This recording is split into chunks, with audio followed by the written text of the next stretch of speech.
છોટાઉદેપુર નગરપાલિકા સંચાલિત શાળામાં શિક્ષકો પાસેથી પૈસાની માંગણી કરાતી હોવાનો વિદ્યાર્થી નેતા યુવરાજસિંહ જાડેજાનો આરોપ। ગાંધીનગરમાં પત્રકાર પરિષદ યોજીને યુવરાજસિંહ જાડેજાએ પુરાવા સાથે આરોપો લગાવ્યા।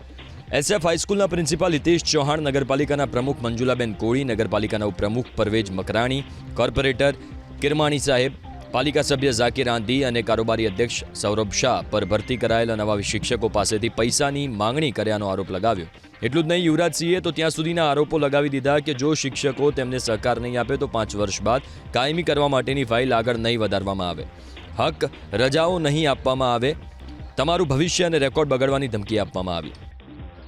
છોટાઉદેપુર જિલ્લાના શાળા છે નગરપાલિકા સંચાલિત SF હાઈસ્કૂલ, જે ફતેહસિંહજી હાઈસ્કૂલ જે છે તેમાં જે શાળાના સંચાલકો છે તે અને નગરપાલિકાના જે પ્રમુખ, ઉપપ્રમુખ અને જે વહીવટદારો છે એના દ્વારા લાંચના પૈસા આ શિક્ષકો પાસે એ માગવામાં આવી રહ્યા છે।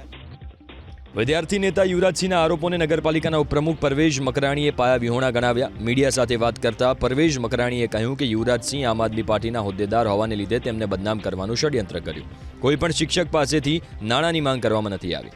શિક્ષકોને શુભેચ્છા મુલાકાત માટે નગરપાલિકા બોલાવ્યા હતા। અમે એમને કીધું તમારી જોડે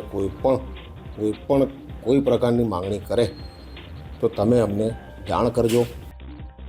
વિવાદ બાદ જિલ્લા શિક્ષણ અધિકારી પણ એક્શનમાં આવ્યા। ડીઓએ રચેલી તપાસ ટીમ SF હાઈસ્કૂલ પહોંચી। તપાસ ટીમના તમામ સભ્યોએ SF હાઈસ્કૂલના હાજર શિક્ષકોના નિવેદનો લીધા।